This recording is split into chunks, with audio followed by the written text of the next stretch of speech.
Con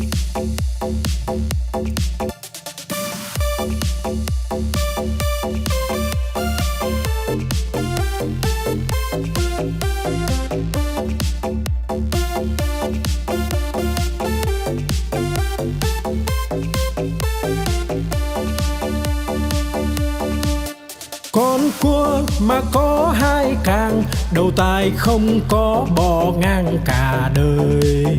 Con cá mà có cái đuôi, hai vây ve vầy nó bơi rất tài. Con rùa mà có cái mai, cái cổ thụt ngắn thụt dài vào da.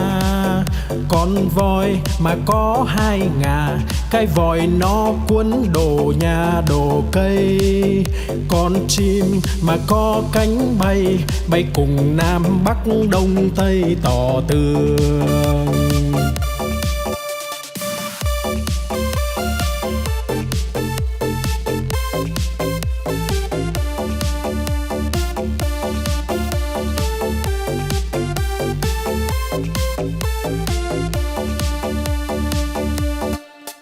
Con cua mà có hai càng, đầu tai không có bò ngang cả đời. Con cá mà có cái đuôi, hai vây ve vầy nó bơi rất tài. Con rùa mà có cái mai, cái cổ thụt ngắn thụt dài vào da.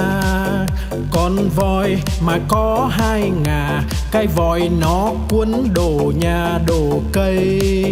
Con chim mà có cánh bay, bay cùng Nam Bắc Đông Tây tỏ tường.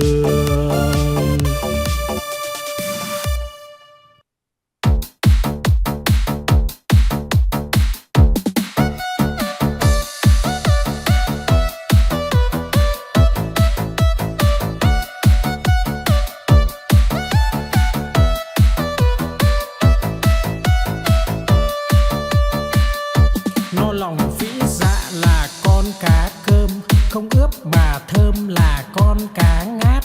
Liệng bay thoăn thoắt là con cá chim, một cẳng chết chìm là con cá đuối. Nhiều năm nhiều tuổi là cá bạc đầu, đủ chữ đủ câu là con cá đối. Mai nở tàn tối là con cá hoa, trắng muốt làn da là cá út thịt. Lưng dài hẹp nách là cá lòng tong, ốm yếu hình dung là con cá nhái.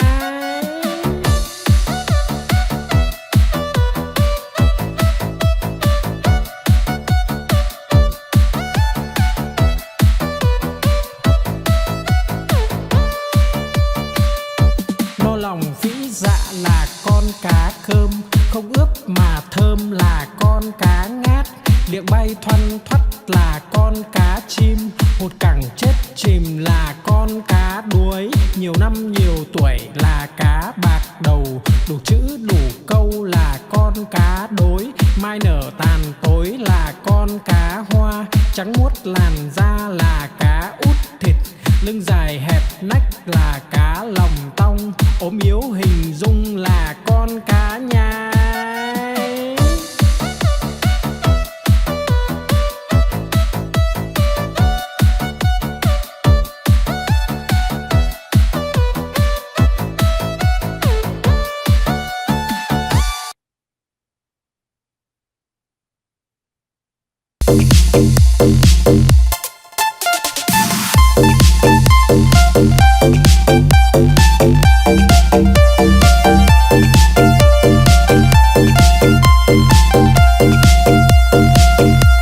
Đi cầu đi quán, đi bán lợn con, đi mua cái xong đem về đun nấu.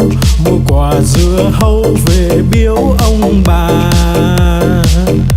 mua một đàn gà về cho ăn thóc. Mua lược chải tóc, mua cặp gội đầu, đi mau về mau kẻo trời sắp tối.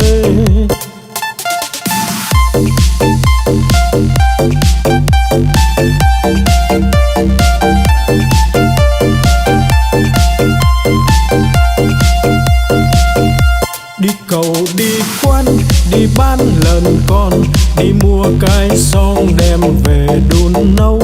Mua quả dưa hấu về biếu ông bà. Mua một đàn gà về cho ăn thóc, mua lược chải tóc, mua cặp gội đầu. Đi mau về mau kẻo trời sắp tối.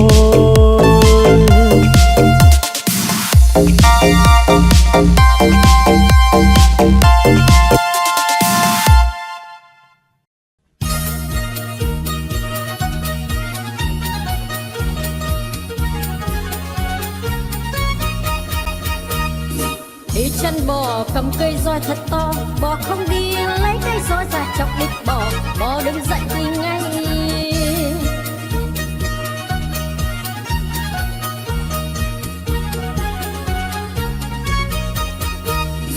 Đi chân bò cầm cây roi thật to, bò không đi lấy cây roi ra chọc đít bò, bò đứng dậy đi ngay.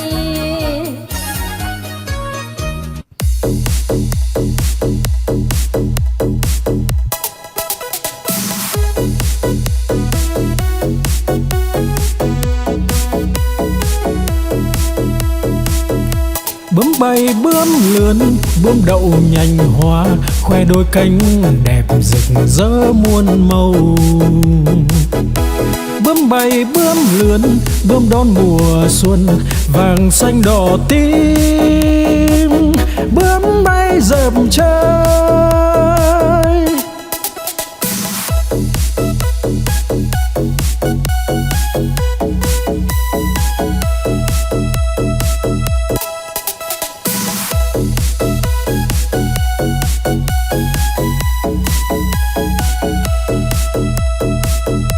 Bướm bay bướm lượn, bướm đậu nhành hoa, khoe đôi cánh đẹp rực rỡ muôn màu. Bướm bay bướm lượn, bướm đón mùa xuân, vàng xanh đỏ tím. Bướm bay dợp trời.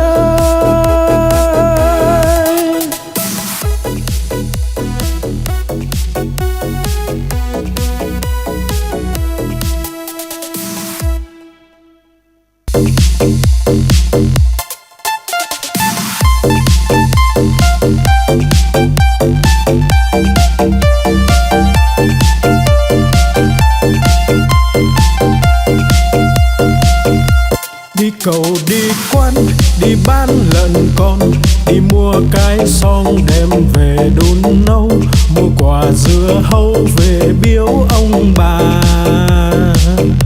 Mua một đàn gà để cho ăn thóc, mua lược chải tóc, mua cặp gội đầu. Đi mau về mau kẻo trời sắp tối.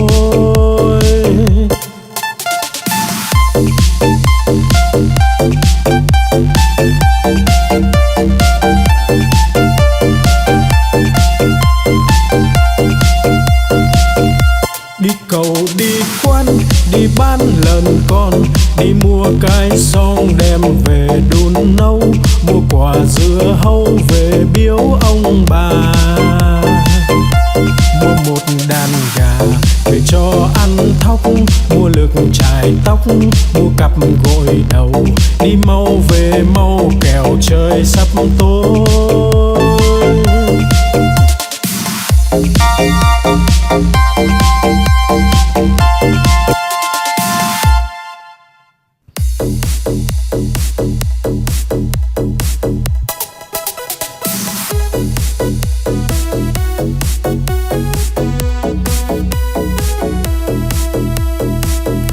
Bướm bay bướm lượn, bướm đậu nhành hoa, khoe đôi cánh đẹp rực rỡ muôn màu.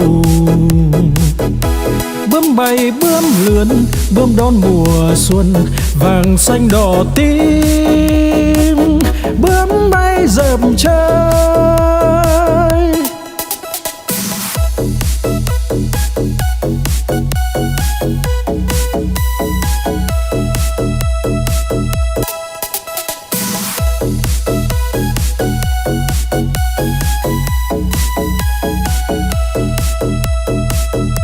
Bướm bay bướm lượn, bướm đậu nhành hoa, khoe đôi cánh đẹp rực rỡ muôn màu.